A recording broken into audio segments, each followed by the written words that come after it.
experiences and histories of the indigenous people of this land and beyond.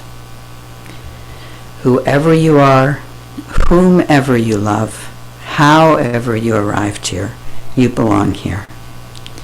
So I'd like to invite Amy Huggins to come forward and light the chalice.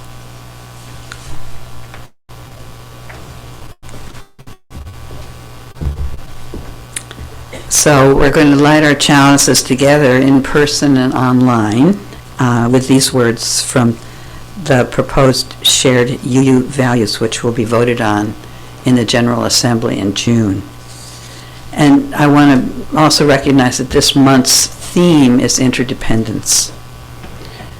We honor the independent web of all existence with reverence for the great web of life, and with humility we acknowledge our place in it. We covenant to protect Earth and all beings from exploitation. We will create and nurture sustainable relationships of care and respect, mutuality and justice. We will work to repair harm and damaged relationships. Let us hold a moment of centering silence and reflection on these words.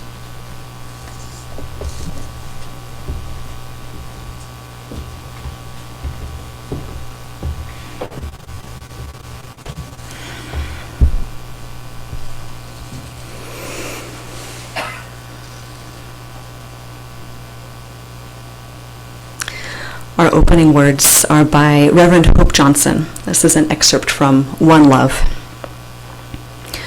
We are one, a diverse group of proudly kindred spirits, here not by coincidence, but because we choose to journey together.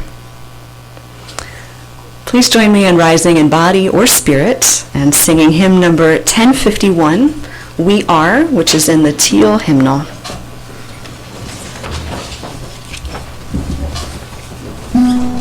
One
Thank you, everyone. That's a new one for us. And this is a song sung by the a cappella group Sweet Honey in the Rock. As we explore one of our shared UU values of interdependence, this topic brings up the climate crisis for many of us, as well as an awareness of connection to humanitarian crises happening in the U.S. and around the world. So for what is heavy on our hearts in these ways, I'd like to hold a time of pastoral prayer and also just speak a little bit to UU understanding of prayer. There are many understandings of prayer. And one is as an act of calling out for help and for support in a time of need, whether or not there is a deity or a spirit guide to receive the prayer, or whether or not there is even a spark of the divine in all things. It's the act of expressing the longing that has the clarifying effect, and it helps us empty out stored grief and other emotions. So today's prayer is by Reverend Sarah Eileen Lawal, who's a minister to UUs in Boise, Idaho, where people who are transgender are not able to receive gender-affirming care and where abortion has been criminalized. This prayer is being read. I'm going to invite you to create a heartbeat with me, because the heartbeat has a soothing and grounding and centering effect, has a rhythm, and it tones and calms the nervous system. So you can do this on your chest or on your lap, and just let's start a little heartbeat.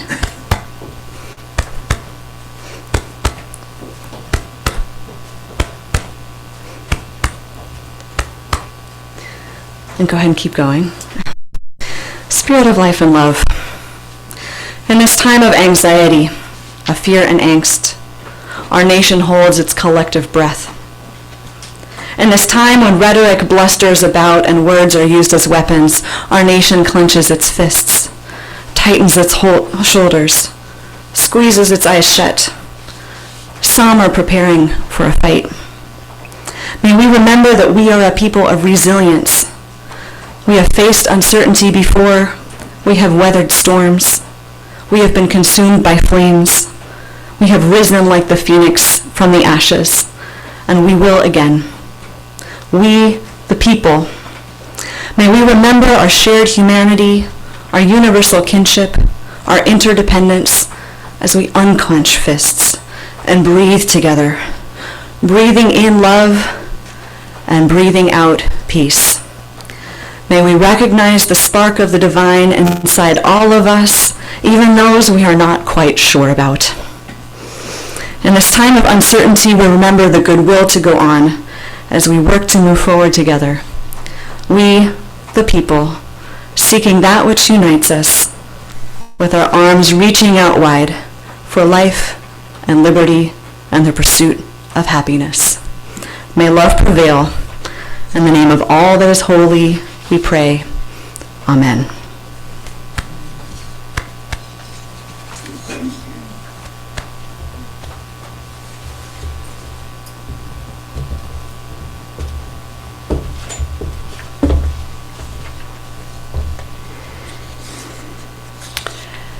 Our first reading today on interdependence is from the essay, "But the Greatest of These is Love," by Marie-Anne Hegler. There's many different schools of thought about how we should feel about climate change.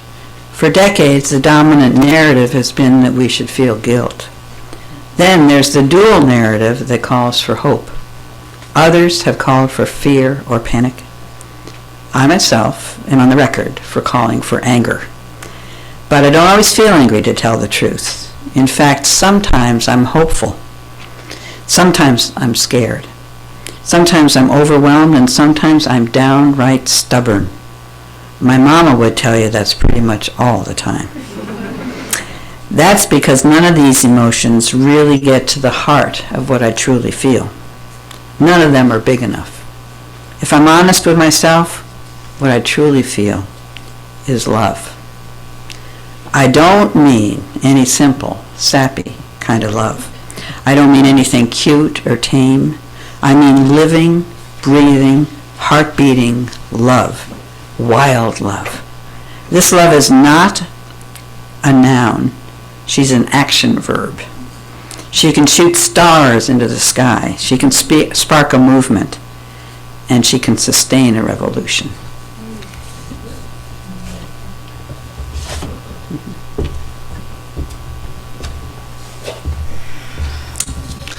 This kind of wild love is at the center of our shared UU values.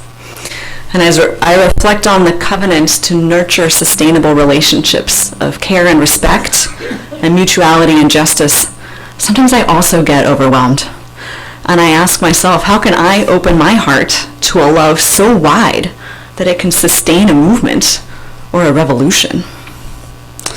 Well, some years ago, I was taught a healing song by a couple of folks who call themselves Underworld Journey Guides, Cheryl Kent and Andrew Middlebrooks. Andrew used to be a resident here on Vashon. Maybe some of you have come across him. And this song helps me reach down into a taproot of feeling purposeful and vital. So I'd like to teach you this song. This is much shorter and simpler than the earlier hymn. And the song is about how each of us is both needed and loved by the world and how it matters what we do with our lives. The words are a Navajo proverb quoted by Martin Purcell in his book For Long Life, Honey in the Heart. And songwriter Jody Healy set them to this original tune. So there we go.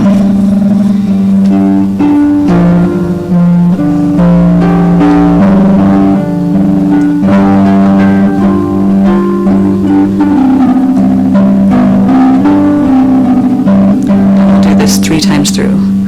When you were born, you cried, and the world rejoiced. Live your life so that when you die, the world cries and you rejoice. When you were born, you cried, and the world rejoiced. Live your life so that when you die, the world cries and you rejoice. When you were born, you cried, and the world rejoiced.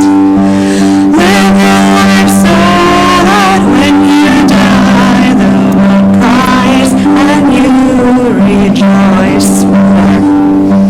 When you were born, you cried, and the world rejoiced.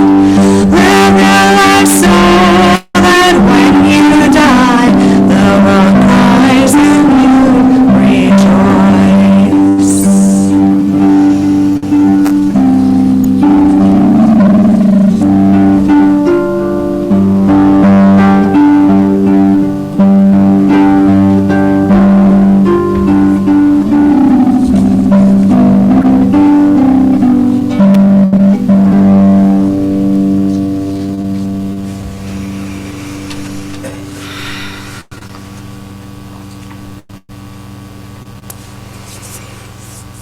In our opening words, we heard something that I think could be a high holy text for Unitarian Universalists.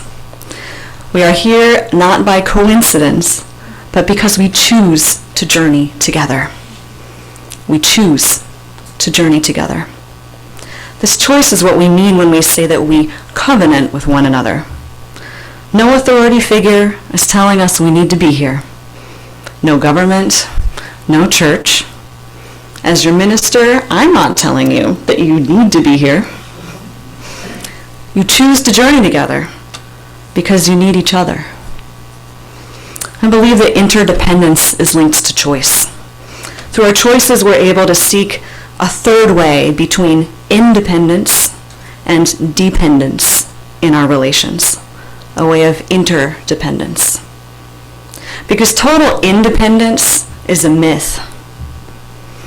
That heroic Wild West frontiers person in our national psyche, that's a myth. And dependence is what we fall into by default. because our being born into this world is not by our own choice. When you were born, you cried, and you breathed, and your being from then on was totally dependent, totally conditional on oxygen, water, food, and on love and respect in your relations. Without these, people don't fully live. As human beings, we're so vulnerable and so utterly dependent on a web of life and a web of love for our own lives. Singing the Navajo prayer song, I'm aware that this song can be a tough teacher. It's deceptively simple, and yet it cuts straight to the heart of our deepest longing to be loved and to be here on earth for a purpose. There's some who feel real comfort in the affirmation that the world rejoiced when they were born. And some people are not so sure. And some of us were born into situations where it didn't seem like the world rejoiced or cared. And the journey to find a way in which it is possible to believe that it could be true, we have alert. Let's take a pause as the world is putting us on alert, perhaps for someone who is lost or missing on the road. Bremerton Amber Alert. The journey to find a way in which it is possible to believe that it could even be true that the world rejoiced deeply in your being when you were born can be quite long. And yet, it's a statement of faith to say, yes, the world rejoiced, and I will live my life so that at the end I will rejoice. With rejoicing and reverence for this great web of life, and with humility, we are invited to acknowledge our place within it. We're invited to find a niche in the ecology of our communities where we feel at home and can offer ourselves as fully as we are able. The act of reverence is a choice, as is being self-giving, a choice that's more than just dependent on the web of life. And these choices are what create our interdependence. UUs have long expressed reverence for the interdependent web of life and have advocated to protect Earth's ecosystems. In the 1980s, we added the 7th UU principle to affirm and promote reverence for the interdependent web of life, of which we are a part. In June this year at General Assembly, we'll vote on the proposed shared UU values, which includes this covenant to recognize our interdependence. We covenant to protect the earth and all beings from exploitation. We will create and nurture sustainable relationships of care and respect, mutuality, and justice. We will work to repair harm and damaged relationships. The context out of which this covenant arises now in this time is a struggle. It's a particular struggle of being a religion functioning under the auspices of a nation. The United States as a nation follows a particular creed, a declaration of independence. And in our pursuit of protecting the earth, UUs struggle with our culture of not only independence, but individualism and so-called market freedoms that allow people and planet to be exploited. The struggle with the harmful environmental consequences of an individualistic market economy comes down to one of the core religious questions. And we as UUs need to address this question if Unitarian Universalism is to be relevant and meaningful to actual people today and in the future. And the question is, how can there be an evil in a world that is basically good? You see, most UUs do not believe in the concept of original sin. If asked, many people would express a philosophy closer to the idea that there's original goodness. The world rejoiced when we were born. In our congregations, we work so hard to be good, don't we? We work so hard to be good to each other. We work hard to create a vision of a beloved community that mirrors in some way this original intention. With original goodness as a basic premise, we then really struggle with the question of how there can be evil in a world that is basically good. a world with love at the center. There's a classical theological argument for this. It's the free will argument in response to this question, which is that the source of violence and evil in human relations, and I would add the destruction of ecosystems, lies in the misuse of independence, the misuse of human free will and the power to choose. Is the free will argument our final answer to this question? This is an argument for choice. Within our frame of interdependence, though, I would say that an important part of why there is evil or intentional harm is a lack of relation, of getting close enough to the reality of others to become compassionate, and close enough to depend on each other's well-being for our own well-being. That when you thrive, I thrive.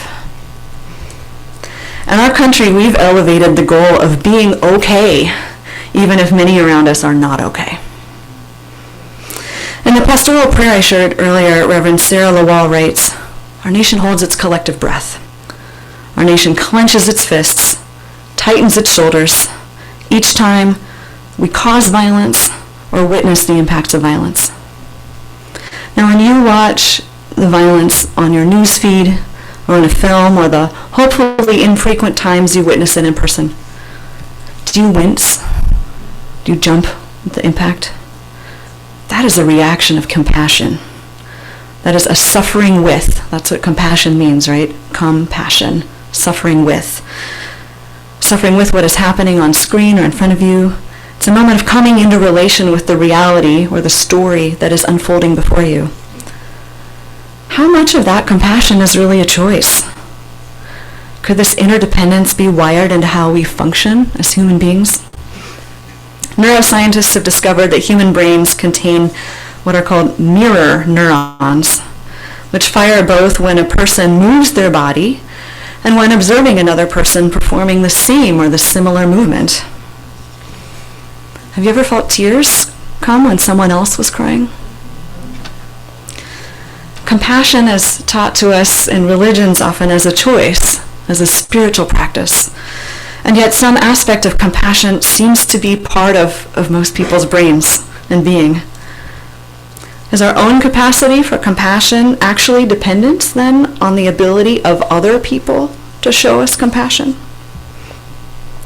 There's a line that I love from one of our UU hymns by Shelley Dunham Jackson. It goes like this. "If you will show me compassion, then I will learn to love as you do. Then I will learn to love." And I just love this explanation of how compassionate choice comes from interdependence. To be willing and able to learn from others' examples and to be able to be an example to others.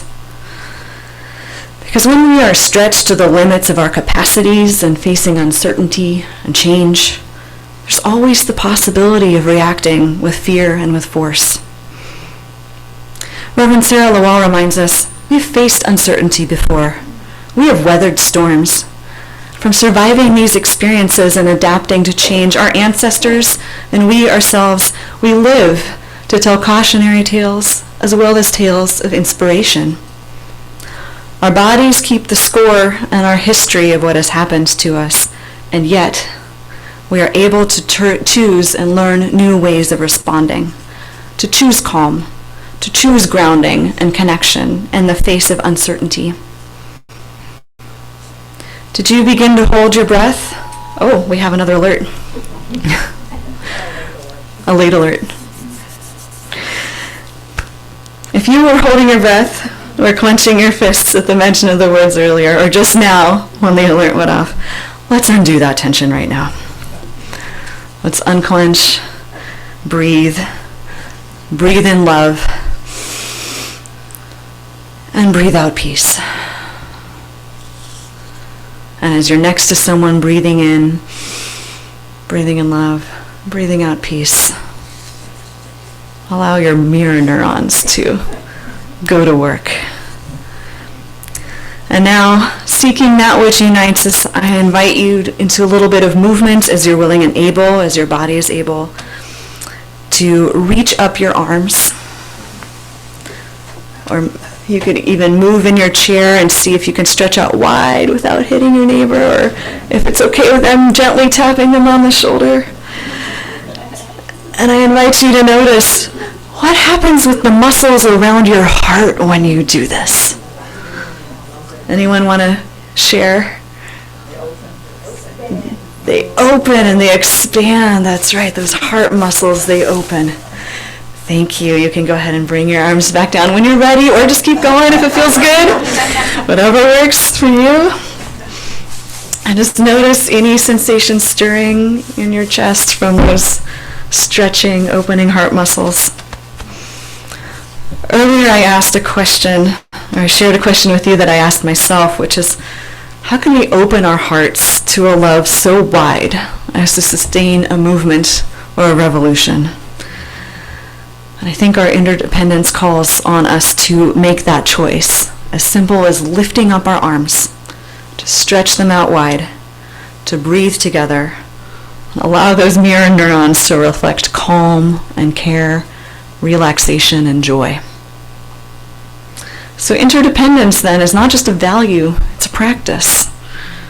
To lift up our arms, reaching for transcendence, moving beyond our utter dependence to experience the possibility of choice. It's a practice of reaching out with our hands to reconnect from a place of independence, separation, to refrain from excess ambition that as extremes leaves the world behind on a conquest to go to Mars, or on a race to artificial intelligence, or that leaves other than human beings without a habitat, on a race to develop and build. Because when we act from this place of interdependence, we don't treat our people and our planet as a place to colonize or to put our waste, whether we're talking plastics or the emotional wastes of our anger and rage. This is why I ask if the urgency of the climate crisis paradoxically calls for an end to protest and a deepening of attention to our relations. For millennia, people who've been marginalized and oppressed by powerful empires around the world have deepened relations by practicing the adaptive and resilient power of creativity, of joy, and of celebration. People who have been at the mercy of a powerful and destructive earth, of hurricanes and earthquakes, volcanoes, crop failures and floods, have practiced the adaptive and resilient power of creativity, joy, and celebration. And this is why, as a minister, I believe so much in the power of Sunday service. What we do here, each week, we come together to celebrate, to experience and participate in the creative arts of poetry, of music, of flower arranging, of meaning making, and of community building. This is a use of our interdependence, our creative freedom that creates goodness. And in the sharing of joys and sorrows, we lift ourselves up out of dependence and reactivity, of the overwhelm of feelings, and we offer ourselves to the present moment and to each other. We create the possibility to make different choices than the ones we had before we came here this morning. Sharing our joys and sorrows eases the sorrows, and it builds our joy muscles. I think joy muscles are essential to our practice of interdependence. And we celebrate that on this day, we are still alive, and we still have the choice to say yes to life, to breathe in peace, and to breathe out love, and to live our lives so that when we die, the world cries and we rejoice. Because only when we are resourced from this deep joy, this deep love, and this deep practice of interdependence can we even imagine what we here in this place and time and our limited and vulnerable bodies can do to protect the earth and all beings from exploitation. From this deep rejoicing is where we source the commitment and resolve to work to repair harm and damaged relationships. And from this great wild love, we are drawn to and we long to create and nurture sustainable relationships of care and respect and mutuality and justice. As we seek a third way between independence and dependence in our relations, a way of interdependence, remember, our relationship with the earth doesn't just go one way as a provider of resources to us. The Buddhist monk and teacher Thich Nhat Hanh reminds us, when we suffer, the earth embraces us, accepts us, and restores our energy, making us strong and stable again. The relief that we seek is right here under our feet and all around us. Much of our suffering can be healed if we realize this. If we understand our deep connection and relationship with the earth, we will have enough love, enough strength, and enough awakening to look after ourselves and the earth so that we both can thrive. So today after service, I invite you to make a date with the earth. To set aside a time to visit or find or just become present to a spot that feels like it embraces you. This could be outside. We've got sunshine today. It's a good day for this. Could be inside. Could be alone or with others that you could invite along on your earth date so that you find yourself in a place where that middle way of interdependence awakens in you. May we all be so loved and so loving. Amen. I'd like to invite you to stay seated as we sing hymn number 1009. This is a breath prayer. It has 3 parts, and we'll just start with the first one and sing it through 3 times. And then if you feel ready to move on to the second one, you can do that. Or you can stay with the first one. And then if you want to move on to the third one, you can do that. So, here we go. And if someone wants to come up here and lead this with me, that's great. Thank you, Alex. I'll start with this. Can you give us a, yeah.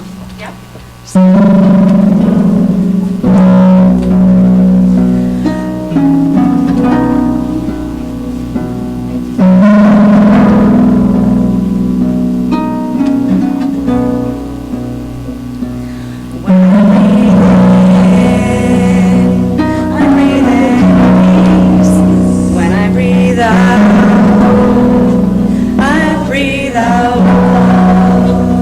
breathe in,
hold on. I have to figure out where the page is.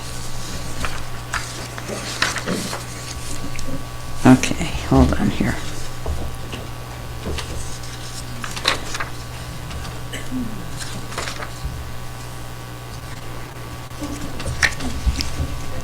It's all right, I'll find it. It's back here. Here we go. Here's your sermon.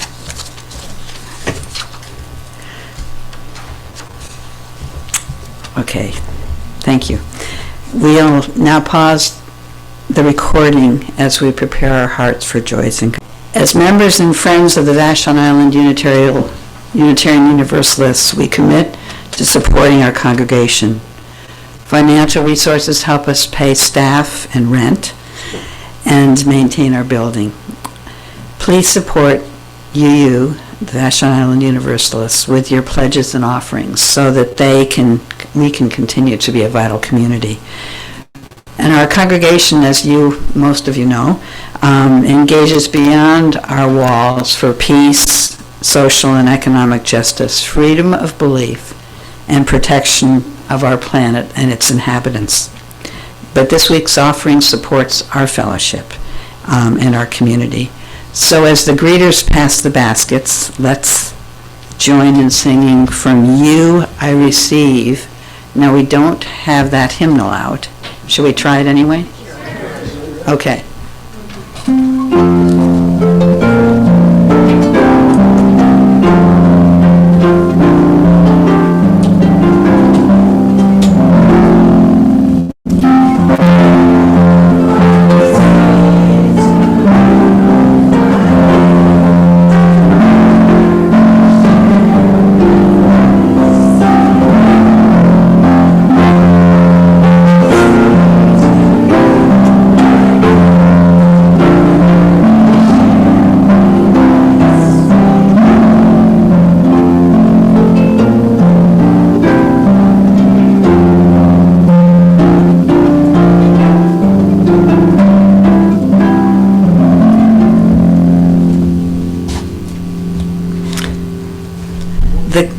Closing reading is "These Hands Connect Us to One Another" by Reverend Amy Bowden Freeman and Reverend Keith Crone.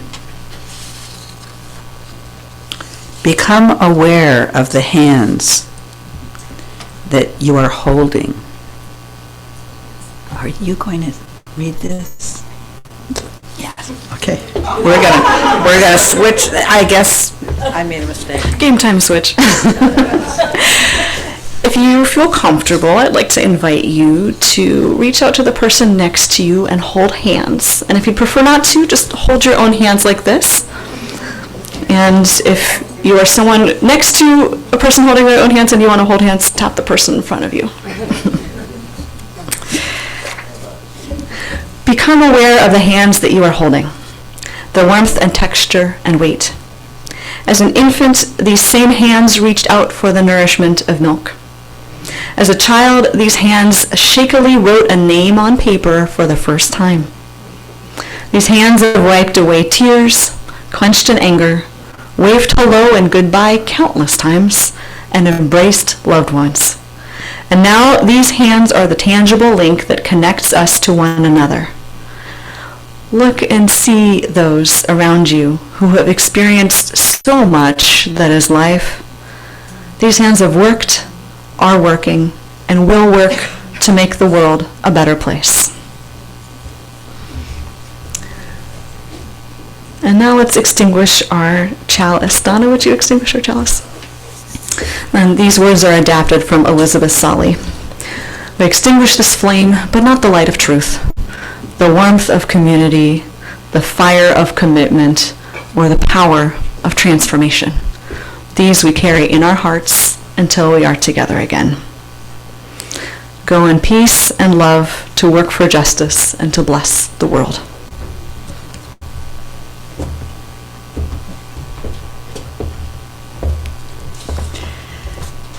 Thank you to all those who participated in this service, Leslie, for the music and for getting all those repeats correct in that hymn. It was monumental. And Alex, thank you. And Amy for lighting the chalice. And if I've forgotten somebody, I'm sorry. And Reverend Victoria. Thank you. If you have an announcement to share related to a VIUU activity, please come up and briefly share it. Maybe a line again is helpful, just to keep us straight. Thanks. So would anyone who has a birthday this month please come up and get your birthday pencil? Amy. Anyone else? Oh, Sally. All right.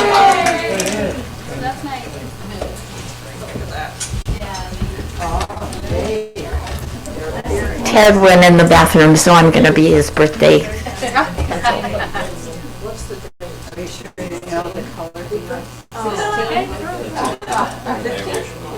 Oh, there you go. Okay, shall we sing them away? Happy birthday to you. Happy birthday to you.